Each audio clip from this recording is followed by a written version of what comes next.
ಮತ್ತೀಗ D K she ಅವರು ಕಳೆದ 3 ದಶಕಗಳಿಂದ ಮೂಗಿಗೆ ಮೊಳಕೈಗೆ ತುಪ್ಪ ಸವರ ಕೆಲಸ ಮಾಡ್ತಾನೆ ಬಂದಿದ್ದಾರೆ. ದಲಿತ ಸಿ ಎಂ ಅಂತ ಮಾಡಿದಾರಾ?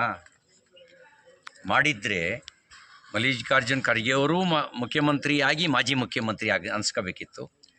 ಪರಮೇಶ್ವರ್ ಅವರು ಕೂಡ ಮಾಜಿ ಮುಖ್ಯಮಂತ್ರಿ ಅಂತ ಅನ್ಸ್ಕೋಬೇಕಿತ್ತು. ಹಾಗಾಗಿ ಹೇಳ್ತಾರೆ ಮಾಡ್ತಾರ ಅನ್ನೋದು ಪ್ರಶ್ನಾರ್ಥಕ ಚಿಹ್ನೆ. ನೋಡೋಣ. ಸರ್, ಬಿಜೆಪಿಗೆ ಪ್ರತಿಕ್ರಿಯಿಸೋದು ಸೂಕ್ತ. ಕೊಡ್ತಾರೆ ಅನ್ನೋ ಸುದ್ದಿ ಇದೆ. ರಾಜಕಾರಣದಲ್ಲಿ ಕಪ್ಪಿಂದ ಲಿಪ್ಪಿಗೆ ಇರುವ ಅಂತರದೊಳಗೆ ಏನು ಬೇಕಾದ್ರೂ ಆಗ್ಬೋದು. ಕಾದು ನೋಡೋಣ. ಸುದ್ದಿನ ಕೇಳಿದ್ದೇವೆ ರಾಜೀನಾಮೆ ಕೊಡ್ತಾರೆ ಅಂಥೇಳಿ. ರಾಜ್ಯದ ಜನ ಕರ್ನಾಟಕದಲ್ಲಿ ಕಾಂಗ್ರೆಸ್ಸಿಗೆ ಬಹುಮತ ಕೊಟ್ಟಿದ್ದಾರೆ. ಕಾಂಗ್ರೆಸ್ಸು ಜನರ ಅಪೇಕ್ಷೆ ನಿರೀಕ್ಷೆಗೆ ತಕ್ಕಂತೆ ಕೆಲಸ ಮಾಡ್ತಿದೆಯಾ ಅನ್ನೋದೊಂದು ದೊಡ್ಡ ಪ್ರಶ್ನಾರ್ಥಕ ಚಿಹ್ನೆ. ಆ ಪ್ರಶ್ನಾರ್ಥಕ ಚಿಹ್ನೆ ಇರೋದರಿಂದಾಗಿ ಜನರ ಅಪೇಕ್ಷೆಗೆ ತಕ್ಕಂತೆ ಕೆಲಸ ಮಾಡ್ತಿಲ್ಲ ಅನ್ನೋದು ಭಾಳ ಸ್ಪಷ್ಟ ಇದೆ. ನೋಡೋಣ, ಕಾದು ನೋಡೋಣ. ಮುಂದೆ ಯಾರು ಬರ್ತಾರೆ, ಎಷ್ಟು ದಿನ ಅಧಿಕಾರದಲ್ಲಿರ್ತಾರೆ, ಏನು ಕಂಡೀಷನ್ ಮೇಲೆ ಅಧಿಕಾರ ಹಸ್ತಾಂತರ ಆಗುತ್ತೆ, ಇವೆಲ್ಲವೂ ಕೂಡ ಕಾದು ನೋಡಬೇಕು. ಈಗಲೇ ಪ್ರತಿಕ್ರಿಯೆ ಕೊಡೋದು ಆ ಥರ ಆಗುತ್ತೆ.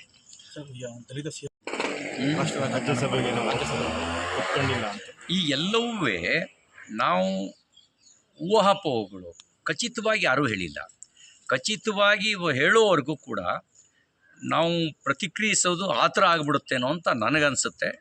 ಹೆಂಗೂ ಊರಿಗೆ ಬಂದವಳು ನೀರಿಗೆ ಬರಲೇಬೇಕು ಅಂತ ಒಂದು ಗಾದೆ ಮಾತಿದೆ. ಕಾದು ನೋಡೋಣ. ಪ್ರಬಲ ಒಂದು ಸಮುದಾಯ ಎಲ್ಲ ಒಂದು ಕಡೆ ಎದುರು ಕಾಣ್ತಾ ಇದೆ ಕಾಂಗ್ರೆಸ್ ಅನ್ನೋದು ಕೂಡ ಚರ್ಚೆಗೆ ಕಾರಣ ಆಗ್ತಾ ಇದೆ. ಇದು ಈಗಲೇ ಅಸೆಸ್ ಮಾಡೋಕ್ಕಾಗಲ್ಲ. ಮುಂದೆ ಮುಖ್ಯಮಂತ್ರಿ ಆಗುವವರು ಹೇಗೆ ಆಡಳಿತ ನಡೆಸ್ತಾರೆ, ಎಷ್ಟು ಜನಪರವಾಗಿ ಕೆಲಸ ಮಾಡ್ತಾರೆ ಅನ್ನೋದ್ರ ಮೇಲೆ ಡಿಪೆಂಡ್ ಆಗುತ್ತೆ. ಈಗಿರೋ 60% 80%ಗೆ ಏರಿಸಿದರೆ ಜನ ಬೇರೆ ರೀತಿಯಲ್ಲೇ ಯೋಚನೆ ಮಾಡ್ತಾರೆ. ಹಾಗಾಗಿ ಮುಂದೆ ಮುಖ್ಯಮಂತ್ರಿ ಆಗೋರಾದರೂ ಒಳ್ಳೆ ರೀತಿ ಆಡಳಿತ ಕೊಡಲಿ ಅನ್ನುವಂಥ ನಿರೀಕ್ಷೆ ಇಟ್ಕೊಳ್ಳೋಣ.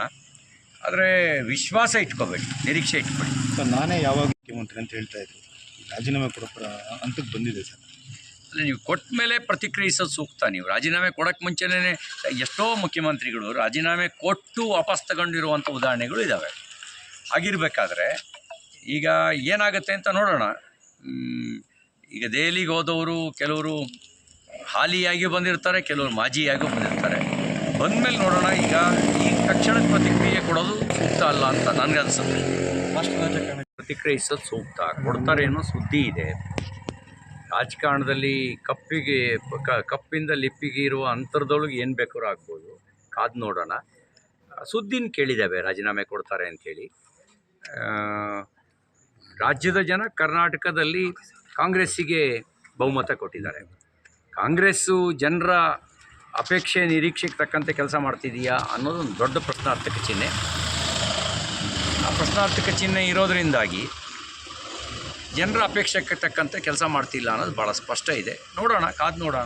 ಮುಂದೆ ಯಾರು ಬರ್ತಾರೆ, ಎಷ್ಟು ದಿನ ಅಧಿಕಾರದಲ್ಲಿರ್ತಾರೆ, ಏನು ಕಂಡೀಷನ್ ಮೇಲೆ ಅಧಿಕಾರ ಹಸ್ತಾಂತರ ಆಗುತ್ತೆ, ಇವೆಲ್ಲವೂ ಕೂಡ ಕಾದು ನೋಡಬೇಕು. ಈಗಲೇ ಪ್ರತಿಕ್ರಿಯೆ ಕೊಡೋದು ಆ ಥರ ಆಗುತ್ತೆ.